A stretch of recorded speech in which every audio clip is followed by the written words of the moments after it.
उत्तर प्रदेश में योगी सरकार के 100 दिन पूरे हुए हैं और इसके बाद हर विभाग अपनी अपनी उपलब्धियों के बारे में बात कर रहा है। आज बारी थी स्वास्थ्य विभाग की। उप मुख्यमंत्री और स्वास्थ्य मंत्री ब्रजेश पाठक आज अपने विभाग का लेखा जोखा लेकर बैठे। उन्होंने अपने विभाग की उपलब्धियों के बारे में बात की, लेकिन पत्रकारों के किसी सवाल का जवाब नहीं दिया। दरअसल पत्रकार तबादलों को लेकर जो तनातनी उनके विभाग में चल रही थी, उसको लेकर सवाल जानना चाह रहे थे, जवाब पूछना चाह रहे थे। दरअसल इस प्रेस कॉन्फ्रेंस में वो साहब भी बैठे थे जिनको ब्रजेश पाठक ने चिट्ठी लिखी है स्वास्थ्य विभाग के सचिव को कि साहब ये तबादले गड़बड़ क्यों हुए हैं। ऐसे में ये जो तस्वीर थी ये बेहद चुभने वाली रही होगी साहब के लिए।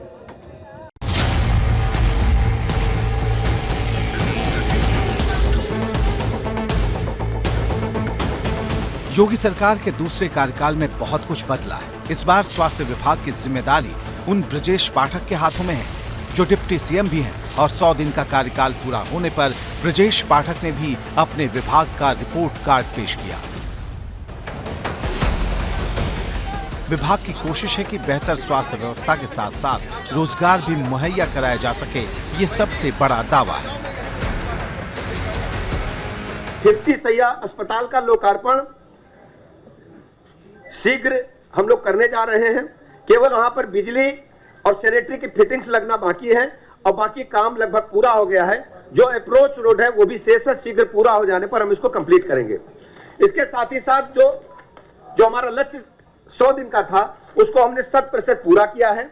इसके अतिरिक्त जो चिकित्सा विभाग है इसने लक्ष्यों के अतिरिक्त भी काम किया है।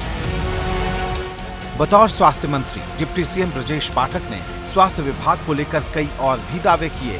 पहला दावा तो ये था कि 100 दिनों के लिए जो लक्ष्य तय किए गए थे उसे पूरा कर लिया गया है। ब्रजेश पाठक ने कहा, सुल्तानपुर में 100 बेड के अस्पताल का निर्माण पूरा जल्द लोकार्पण हो जाएगा। बांदा, गोरखपुर, हरदोई और लखनऊ में एक सीएचसी का जल्द लोकार्पण होगा।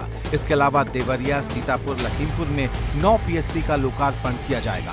उन्होंने बताया कि अस्पतालों की व्यवस्थाएं दुरुस्त की गई हैं, साथ ही चिकित्सा शिक्षा विभाग में सीटों की बढ़ोतरी भी की जा रही है। मेडिकल कॉलेज की स्थापना के लिए कार्य प्रारंभ नहीं हो पाया था, पत्रावली का भी कार्य प्रारंभ नहीं हो पाया था। तो ऐसे 2 जनपदों में हमने इन 100 दिनों में पीपीपी मोड पर तय कर दिया है। इसके अलावा एमबीबीएस की पाठ्यक्रम की सीटों में 600 की वृद्धि हमने की है। हम अपने मेडिकल कॉलेजों में लगातार इनकी एमबीबीएस की सीटें बढ़ा रहे हैं और इसके लिए विभिन्न कॉलेज संस्थानों में एमबीबीएस पाठ्यक्रम की कुल 1350 सीटें बढ़ाई गई हैं, जिसमें 900 सीटें राजकीय क्षेत्र में, 450 सीटें निजी क्षेत्र में बढ़ाई गई हैं।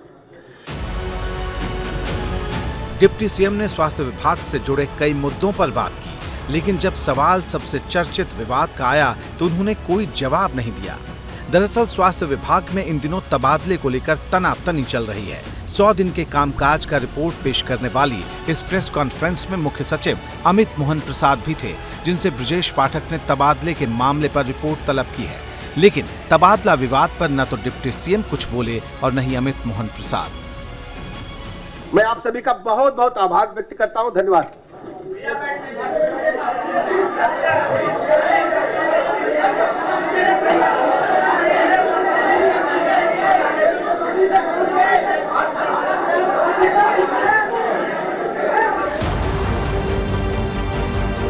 तबादले पर विवाद इतना बढ़ा है कि विपक्ष इसे ट्रांसफर घोटाला बता चुका है। बीते दिनों अखिलेश यादव ने भी सरकार पर तंज कसा था। इस बीच ट्रांसफर से जुड़ी शिकायत की जांच के लिए एक नई समिति का गठन हो गया है। DG health doctor lily Singh ने समिति का गठन किया है। इस समिति में 3 निदेशक, 1 अपर निदेशक और 1 संयुक्त निदेशक शामिल है। समिति से 3 दिन के भीतर रिपोर्ट तलब की गई है। ये कमेटी तबादलों को लेकर आपत्तियों की सुनवाई करेगी। स्वास्थ्य विभाग में अब तक 200 से ज्यादा आवेदन आ चुके हैं।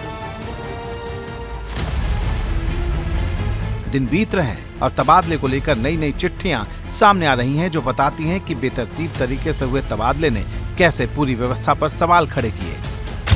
नेशनल हेल्थ मिशन की डायरेक्टर अपर्णा उपाध्याय ने भी एक चिट्ठी लिखी है। आईएएस अपर्णा उपाध्याय ने चिट्ठी में तबादले को लेकर खड़ी हुई समस्या के बारे में बताया था। 2 जुलाई को अपर्णा ने ये चिट्ठी मुख्य सचिव स्वास्थ्य अमित मोहन प्रसाद को ही लिखी थी। चिट्ठी में कहा गया था कि जिला स्तर के अस्पतालों में डीबीएन और एमबीबीएस कोर्स चलते हैं और जिन डॉक्टर्स का तबादला हुआ है वो इन कोर्स में फैकल्टी हैं। अगर तबादला निरस्त नहीं हुआ तो कोर्स के मानक पूरे नहीं होंगे और सीट निरस्त हो जाएगी। दरअसल इन कोर्स को करने के बाद विशेषज्ञ डॉक्टर्स मिलते हैं और 30 जून को हुए तबादले ने इसी वजह से मुश्किलें पैदा कर दी हैं। तबादले से सिर्फ एक परेशानी नहीं है, परेशानियों का तो पूरा अंबार लगा है। कहीं एक ही डॉक्टर का 2 जगह तबादला हुआ तो कहीं ऐसे डॉक्टर का भी नाम इस लिस्ट में आ गया जिनका पहले ही निधन हो चुका है। यानी पूरी तरह से लापरवाही और मनमानी। अब यही बात डिप्टी सीएम ब्रजेश पाठक को अखर गई है। अगर ऐसा ही चलता रहा तो यूपी की सेहत कैसे सुधरेगी और सरकार जो लक्ष्य लेकर आगे बढ़ती है उसका क्या होगा? ये सवाल लगातार खड़े किए जा रहे हैं। लखनऊ से शैलेश अरोड़ा के साथ ब्यूरो रिपोर्ट, एबीपी गंगा।